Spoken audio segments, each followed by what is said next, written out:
আল্লাহ তাআলা বলতেছেন, হুয়াল্লাযী জাআলা লাকুমুল আরদা যালুলান।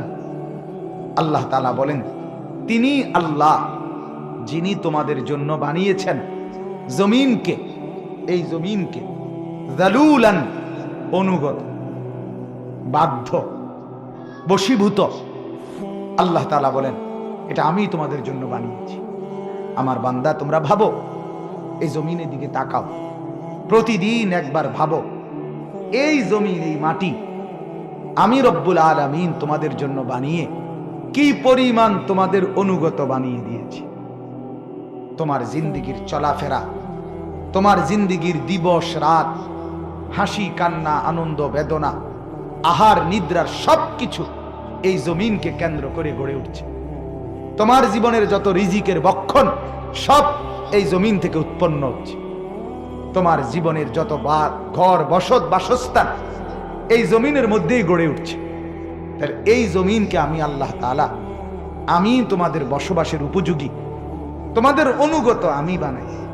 ফলে তোমরা একে তো জমিনে চলাচলও করছো, দুই, এই জমিন থেকে ফল ফসল উৎপন্ন করে তোমাদের রিজিক আসছে। এই জমিনের মধ্যে ঘর দুয়ার করে তোমাদের বাসস্থানের প্রয়োজন পূরণ হচ্ছে। এই ছাড়াও আমার এই জমিনে ঘুরছো ফিরছো। আল্লাহ তাআলা বলেন, এটা আমি করে দিয়েছি। কে করে দিয়েছে বলেন?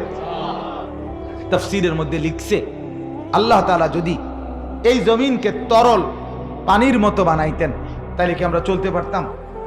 ডুবেই যাইতাম। আল্লাহ তাআলা যদি এই জমিনকে কাদার মতো, কাদা এটার মতো বানাইতেন, তাইলে কি আমরা চলতে পারতাম? আমরা তো পিছলা খাইয়া পড়ে যেতাম।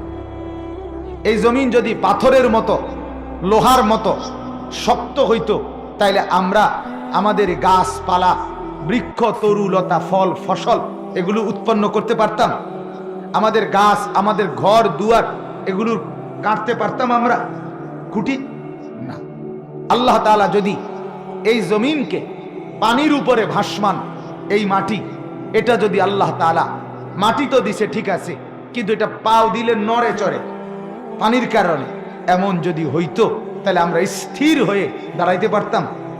আল্লাহ তাআলা বলেন, সর্বরকমে বান্দা তোমার উপযোগী করে তুমি যাতে থাকতে পারো, তুমি যাতে হাঁটতে পারো, তুমি যাতে ঘর বানাইতে পারো, তুমি যাতে ফসল উৎপন্ন করতে পারো, তুমি যাতে ফল মূল গাছপালা সব ব্যবস্থাপনা করতে পারো, এমন একটা সুশৃঙ্খল উপযোগী অনুগত করে আমি আল্লাহ তোমার জন্য জমিন বানিয়ে দিয়েছি। এটা আমি করেছি। কে করেছে বলেন? আলাম নাজআলিল আরদা মিহাদা। কোরআনে আল্লাহ বলে, জানো তুমি বান্দা, আমি কি তোমার জন্য এই জমিনকে বিছানা বানায় দেই নাই? আল্লাহ জানতে চাচ্ছে, উত্তর দেন। দিয়েছে? আল্লাহ তাআলা বলেন, ওয়া ইলাল আরদি কাইফা সুতিহাত। আমার বান্দা, আমার জমিনের দিকে দেখো, আমি কিভাবে তা তোমার জন্য বিছায় দিয়েছি। তাহলে এই জমিনকে আল্লাহ তাআলা বলেন, আমি তোমাদের অনুগত বানায় দিছি। একদম বাধ্য, একদম বাধ্য। নিয়ম হলো, আরবিতে আরবরা বলে, যেই প্রাণী, ঘোড়া, গাধা, ওট, যেই প্রাণী নিজের ঘাড়, নিজের কাঁধ, নিজের কোমর, নিজের পিঠ সবটাই তার মনিবের, মানে যিনি চড়বে তার জন্য অনুগত করে দেয়, তো আরবরা ওই প্রাণীটাকে বলা হয় যালুল, যে এটা একেবারে বাধ্য, একেবারেই অনুগত, কোনো রকমের এটা ডিস্টার্ব করে না, কষ্ট দেয় না, এটাকে বলে যালুল। তো এখানে আল্লাহ তাআলা বলছে, এই শব্দটা, এই জমিনকে আমি আল্লাহ তাআলা তোমাদের ব্যবহার, তোমাদের চলাচল, তোমাদের বসত, তোমাদের খাদ্য ফসল সব কিছুর জন্য এক কথায় তোমাদের অনুগত করে দিয়েছি। কখনোই এই জমিন তোমাদের সাথে কোনো রকম অন্যভাবে তোমাদের কোনো কাজকে, তোমাদের কোনো কর্মকে, কোনো কিছুকে জমিন নিজের থেকে প্রত্যাখ্যান করে না, বরং সে পুরাপুরি তোমাদের অনুগত ব্যবহারে, এটা আল্লাহ বলেন আমি তাকে করে দিয়েছি। কে করে দিয়েছে? এরপরে দেখেন, এবার আল্লাহ তাআলা বলেন, ফামশু ফি মানাকিবিহা। আমার বান্দা শোনো, যেহেতু জমিন আমি তোমার উপযোগী করেছি, আমি করে দিয়েছি অনুগত, অতএব আমার জমিনের বুকে, আমার জমিনের কাঁধে, আমার জমিনের পিঠে তুমি চলো। ফামশু, তুমি হাঁটো, তুমি চলাচল করো। গাড়ি দিয়ে পারো, বিমান দিয়ে পারো, তুমি নৌপথে পারো, পায়ে হেঁটে পারো, এই প্রান্ত থেকে ওই প্রান্ত তুমি চলতে থাকো, আমি আল্লাহ তাআলা তোমার চলাচলের উপযোগী বানায় দিস। অকুলু মির রিজকি, আল্লাহ তাআলা এরপরে বলেন, এবং এই জমিন থেকে আমার রিজিক আছে, আমার সেই রিজিক তুমি ভক্ষণ করো। তাইলে তিনটা কথা বলছে দেখেন। এক, জমিন আমি তোমাদের অনুগত বানিয়েছি। কে বানিয়েছে? দুই, আমার জমিনে তোমরা নির্দ্বিধায় চলাচল করো। তিন, আমার জমিনের উৎপন্ন রিজিক তোমরা ভক্ষণ করো। কিন্তু একটা কথা শুধু আল্লাহ বলছে এরপরে, আমার বান্দা, আমার জমিনে তুমি হাঁটো, আমার জমিনে তুমি ঘর বানাও, আমার জমিনে তুমি বসত গড়ো, আমার জমিনে তুমি ফসল ফলাও, আমার জমিনে তুমি গাছ লাগাও, আমার জমিনে তুমি যানবাহন চালাও, আমার জমিনে তুমি উৎপাদন করো, উপার্জন করো, যাই করো, কোনো সমস্যা নাই, আমি মানা করছি না, আমি তোমার জন্যই দিছি। শুধু একটা কথা মনে রাখো, ওয়া ইলাইহিন নুশুর, তোমাকে আমি আল্লাহর কাছে ফিরে আসতে হবে। হাঁটতে গিয়ে, চলতে গিয়ে, বসতে গিয়ে, উঠতে গিয়ে, খাইতে গিয়ে, ঘর করতে গিয়ে, বসত করতে গিয়ে, উপার্জন করতে গিয়ে, ফল ফলাইতে গিয়ে, ফসল ফলাইতে গিয়ে, আমার জমির ভোগ করতে গিয়ে, শুধু এটা মনে রাখো, এখানেই তুমি শেষ। নিজের লাভ লোকসান, আয় ব্যয়, হিসাব নিকাশ এই দুনিয়ার মধ্যেই গোলাইয়া ফেললো না, এখানেই শেষ করে লাইও না হিসাব কিতাব, বরং এটা মনে রাখো, হিসাবের মধ্যে এটাও রাখো যে তোমাকে আমার কাছে আসতে হবে। কথা বুঝছেন কিনা বলে? আজকে বাপ, এটাই আমাদের পার্থক্য। আমরা অধিকাংশ মুসলমান, আমি আপনি এ কথাটাই শুধু ভুলে গেছি। মালিকের এই বিস্তীর্ণ জমিন আমরা ভোগ করছি, ব্যবহার করছি, অগণিত রিজিক আমরা উপভোগ করছি, কিন্তু চলতে ফিরতে, উঠতে বসতে, ঘরে পরিবারে, স্ত্রী ছেলে মেয়ে, সংসার, দোকান ব্যবসা, আয় রোজগার, ক্ষেত খামার, যেখানে যা করছি আমরা শুধু সব করছি বুদ্ধি খাটাইয়া, বিবেক খাটাইয়া, কথাবার্তা বলে, ফন্দি ফিকির করে, কিন্তু শুধু একটা কথা আমাদের মনে থাকে না যে আমাকে আল্লাহর কাছে যেতে হবে। যদি আল্লাহর কাছে আমাকে যেতে হবে, এই হিসাবটাও যদি আমার হিসাবের মধ্যে থাকতো, তো আল্লাহর কসম আমার দ্বারা, আমার বিবি বাচ্চার দ্বারা নাফরমানি হতো না, আমি বেনামাজি থাকতাম না, আমি হারাম উপার্জন করতাম না, আমি সুদ খাইতাম না, আমি মিথ্যা বলতাম না, আমার যুবক ভাই বেহায়া বেপরদেগি করতো না, অশ্লীলতার ছবি দিয়ে জমিনের মধ্যে ব্যস্ত থাকতো না, উলঙ্গ ছবি নিয়ে সারা রাত পড়ে থাকতো না, নর্তকীর নাচ নিয়ে সারা রাত পড়ে থাকতো না, আমার মার বোনেরা বেপর্দা বাজারে হাঁটতো না, রঙিন টেলিভিশনে নাচ গান দেখতো না। যদি বুঝতো যে জমিনের উপরে আমি টিকে আছি, যে ঘরে আমি টিকে আছি, যেই মাটির উপরে আমি টিকে আছি, এই মাটি আমার আল্লাহর দেওয়া, আর ওই আল্লাহর কাছে আমাকে যেতে হবে, এই কথা যদি দিলে, দেমাগে, কলিজায় থাকতো, বিবেকে থাকতো, অন্তরে থাকতো, আল্লাহর কসম, তাইলে আমাদের জিন্দেগি আরো অনেক সুন্দর হইতো, ঈমান আমল ওয়ালা হইতো। আমরা সব মনে আছে আমাদের, আমরা সব চিনি, সব বুঝি, সব কিছু খেয়াল করি, শুধু এটা ভুলে যাই যে আমাদেরকে আল্লাহর কাছে ফিরে যেতে হবে। কিন্তু আমাদের প্রিয় নবী সাল্লাল্লাহু আলাইহি সাল্লাম, এবার নবীজির আমল দেখেন। আল্লাহর নবী সাল্লাল্লাহু আলাইহি সাল্লাম, হাদিসে আছে, নবীজি যখন ঘুম থেকে উঠতেন তখন নবীজি দোয়া পড়তেন, আলহামদুলিল্লাহিল্লাযী আহইয়ানা বা'দা মা আমাতানা ওয়া ইলাইহিন নুশুর। এই কথাটাই বলতেন, আল্লাহ, আমি তো ঘুমের মাধ্যমে মরেই গেছিলাম, আপনি আমাকে হায়াত দিয়ে আবার জাগিয়ে দিলেন, আমার চোখ তো বন্ধ ছিল, আপনি চোখ মেলে দিলেন, তবে মাওলা, এই যে একবার চোখ বন্ধ হয়, আবার আপনি চোখ খুলে দেন, এই করতে করতে আমি জানি ওয়া ইলাইহিন নুশুর, একদিন সত্যি সত্যি আপনি আমাকে আপনার কাছেই ফিরে যেতে হবে। নবীজি এটা ভাবতেন, প্রত্যেকটা কথায় তিনি নিজের আখিরাত, নিজের ইসলাম, নিজের আল্লাহর সাথে সম্পর্ক, এটার সাথে মিলাইতেন, এটা মনে রাখতেন। যেমন দোয়া শুনেন, নবীজি খাবার খাইছেন, আমাদের খাবারের পরের আচরণ কি?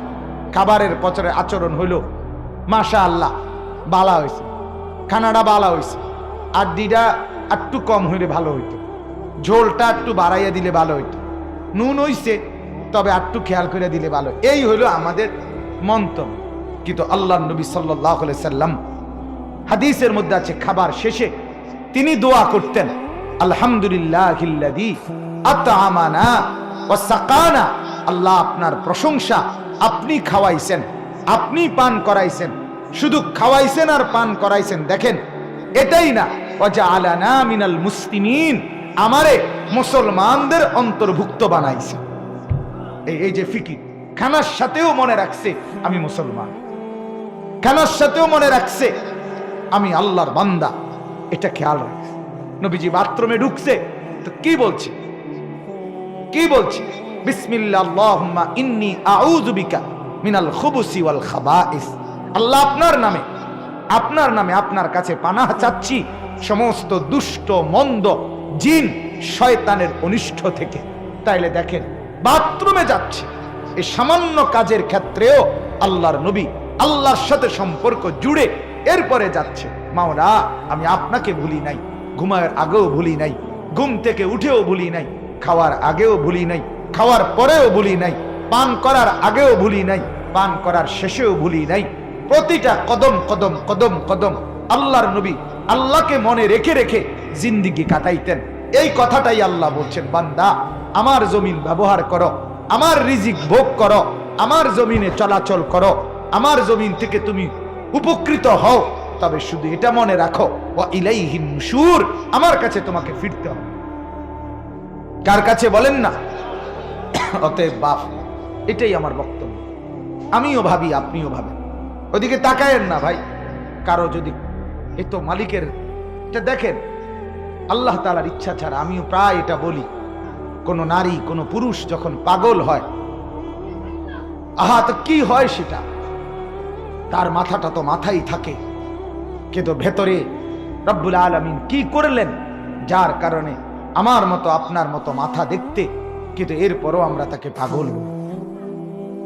তার মানে বোঝা গেল আমার এক এক সেকেন্ডের সুস্থতা আমার আল্লাহর হাতে, আমার আল্লাহর হাতে, আমার আল্লাহর হাতে। আমার গলার ভেতরে ভোকাল কর্ডে যেখান থেকে কথা বের হয়, সেখানে মাইক্রোস্কোপ যন্ত্র দিয়া, অনুবীক্ষণ যন্ত্র দিয়ে দেখা যায় এরকম ছোট্ট গোটা, যেটা স্বাভাবিক দেখলে বোঝা যায় না, এত সামান্য গোটা, যার কারণে আমার কথা বন্ধ হয়ে গেছে, আটকায় যায়, কথা বের হচ্ছিল না। অপারেশন করছে, এরপরে আলহামদুলিল্লাহ কিছুটা কথা বলার তৌফিক আল্লাহ দিছেন। এখন শুধু এই অনুবীক্ষণ যন্ত্রে দেখা যায় এমন সামান্য গোটা পরিষ্কার করতে 4,20,000 টাকা সর্বমোট আসা যাওয়ায় আমার খরচ হয়েছে ইন্ডিয়ায়। তাহলে আপনি বলেন, আমার এই পুরা হাত যদি ঠিক করতে হয়, আমার যদি পাও ঠিক করতে হয়, আমার দেহের এক এক অঙ্গ যদি ঠিক করতে হয়, তাইলে এবার ভাবেন তো বাপ, যুবক ভাইয়া তুমি ভাবো, তোমার হাত ধরে বলি ভাইয়া, মাথার চুল থেকে পায়ের নখ পর্যন্ত আল্লাহ তাআলা আমাকে আপনাকে কত লক্ষ কত কোটি টাকার সম্পদের এক দেহ আল্লাহ তাআলা দান করছে। বলেন না ভাব, একটা একটা অঙ্গ ঠিক করতে বলেন। এজন্য কদর করলেন না, চিনলেন না নিজের সুস্থতা, নিজের যৌবন, নিজের জিন্দেগি ভুলেই গেলেন। আল্লাহর দেওয়া দুনিয়া ভোগ করছেন, আল্লাহর দেওয়া রাত। আমি কালকে কিশোরগঞ্জ গেছি মাহফিলে, ভৈরব থেকে মাগরিবের পরে আমি আপনার এতটা কুয়াশা, মাগরিবের পরে একটু পরেই ভৈরব থেকে পাকুন্দিয়া কয় কিশোরগঞ্জ মাহফিলে গেছি, যখন পৌঁছছি তখন বাজে রাতের 10। মানে গাড়ি একটু একটু একটু করে 100 করে আগাইছে, এতটা কুয়াশা। তাইলে আমি ভাবলাম, হায় মালিক, কিছুদিন আগেও তো আমি আসছি, তখন তো চতুর্দিকে এমন কুয়াশা দেখি নাই। তাইলে এই জমিনের ভিতরে কে এই কুয়াশা এনে দিলেন, ঠান্ডা এনে দিলেন, আবার সেই ঠান্ডা কিছুদিন পরে গরমে রূপান্তরিত করবেন। প্রতিনিয়ত এই রাত আনে, দিন আনে, সকাল আনে, দুপুর আনে, সন্ধ্যা আনে, রাত্রি আনে, আপনি আমি হাসেন, কাঁদেন, হাঁটেন, চলেন, উঠেন, বসেন। দোস্ত, একটাবারও কি ভাবেন না এই কাজগুলো আমার দেহে কে করছে? যিনি করছে তার কথা একবারও মনে হয় না? কি ভাইয়া, আজকের দিনে যতবার হাত উঠাইলেন, পা উঠাইলেন, হাত নাড়াইলেন, চোখের পলক ফেললেন, কানের আওয়াজ ব্যবহার করলেন, জবানের কথা ব্যবহার করলেন, মোবাইলে যতবার ছবি দেখলেন, নাচ দেখলেন, উলঙ্গ দৃশ্য দেখলেন, বা যাই দেখলেন, এই চোখ, এই কান, এই হাত, এই পাও যিনি দিলেন, যিনি শুধু দিছেন না বরং ব্যবহারের উপযোগী করছেন, তাকে একটা সেজদা দিতে মনে হইল না? আপনি মানুষ যুবক, তুমি মানুষ, তুমি মানুষ মিয়া। তাহলে জানোয়ার বলবা কাকে? একটা বারও তোমার মনে হলো না কথা? ফজর গেল, জোহর গেল, আসর গেল, মাগরিব গেল, এশা গেল, একটা সেজদা দিতেও মন চায় না? হায় হায় হায়, মুসলমান পরিচয়ধারী এত শক্ত হয় কেমনে বাপ?